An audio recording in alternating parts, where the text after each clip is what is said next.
হাসিব প্লাসের বহরে যুক্ত হলো আফতাবিয়ান হিনাইকে ওয়ানজে। হ্যালো এভরিওয়ান, আসসালামু আলাইকুম। সবাই কেমন আছেন? আশা করি ভালো আছেন। তো আজকে আমরা কথা বলবো হাসিব প্লাসের বহরে সদ্য যুক্ত হওয়া আফতাবিয়ান হিনোয়েকে ওয়ানজে নিয়ে, এবং এই বাসটির কমপ্লিট একটা রিভিউ দেওয়ার চেষ্টা করব ইনশাল্লাহ।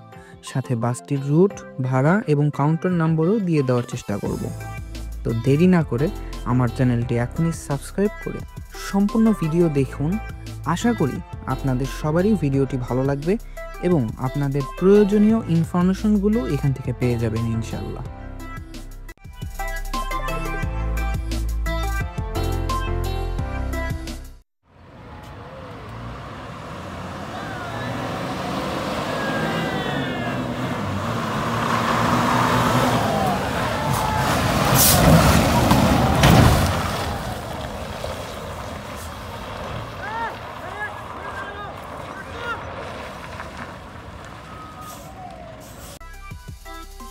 হাসিব প্লাস তাদের বহরে এই নতুন গাড়িটি যুক্ত করার পর তাদের একটা ফটোশ্যুটের আয়োজন করেছিল, যার জন্য তারা অনেক বাস লাভার ভাইদের আমন্ত্রণ জানিয়েছে। এবং সত্যি বলতে আমারও অনেক সুবিধা হয়েছে বাসটির একটা সুন্দর রিভিউ করতে, যার জন্য আমি অসংখ্য ধন্যবাদ জানাই হাসিব প্লাসের অনলাইন অ্যাডমিন প্যানেলকে।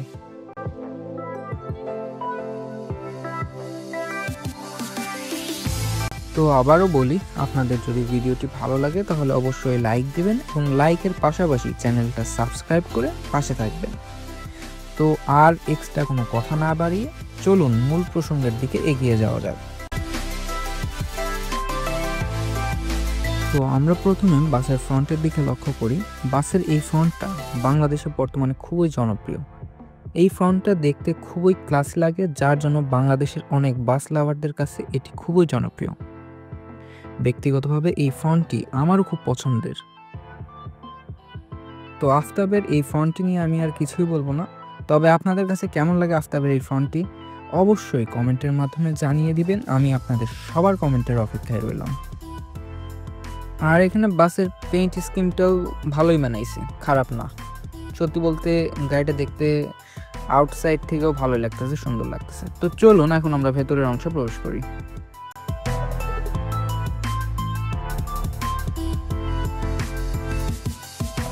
বাসটিতে ব্যবহৃত হয়েছে ৪৫টি সিট, যেখানে সাধারণত প্রায় সব বাসেই ৪০টি সিট ব্যবহার করা হয়।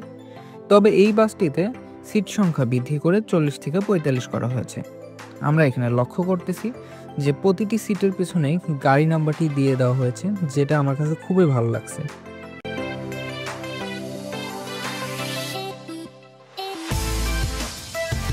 আমরা এখানে লক্ষ্য করতেছি যে বাসগুলোতে যে সিট ব্যবহার করা হয়েছে সিটগুলো কিন্তু অনেক প্রিমিয়াম কোয়ালিটি। সিটগুলো খুব বেশি সফটও না, আবার খুব বেশি হার্ডও না। কিন্তু আমার এই সিটে বসে মনে হয়েছে এই সিটে কোনো যাত্রী যাত্রা করলে খুব একটা অসুবিধা হওয়ার কথা না। ৪৫টি সিট হওয়ার কারণে লেগ স্পেস খুব কম মনে হয়েছে আমার কাছে।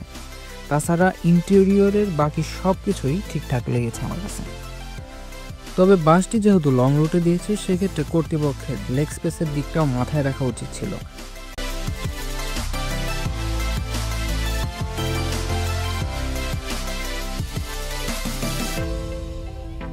তো এখন আমরা যদি বাসের ড্যাশবোর্ডের দিকে লক্ষ্য করি, তাহলে আমরা এখানে দেখতে পারতেছি যে পিওর হিনোইকে ওয়ানজের একটা ড্যাশবোর্ড, যেটা আসলে প্রতিটা বাস লাভারদের একটা আবেগ। তো এটা নিয়েও আর তেমন কিছু বলবো না। এখন আমরা চলে যাব সোজাসুজি বাসের ব্যাক সাইডে। ব্যাক সাইডটাও বাংলাদেশে খুবই জনপ্রিয় একটা ব্যাক সাইড। আফতাবের করা সেরা ব্যাগগুলোর মধ্যে এটি অন্যতম। ব্যক্তিগতভাবে এই ব্যাগটিও আমার খুবই পছন্দের।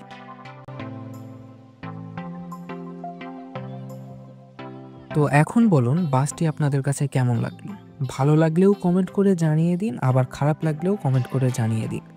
আপনাদের কমেন্টের অপেক্ষায় রইলাম।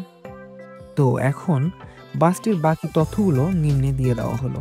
বাসটি মূলত শাহজাদপুর থেকে ময়মনসিংহ রুটে চলাচল করবে এবং এই রুটে তাদের নির্ধারিত ভাড়া মাত্র ৪০০ টাকা এবং তাদের সুপারভাইজারের নাম্বারটি নিচে স্ক্রিনে দিয়ে দেওয়া হলো।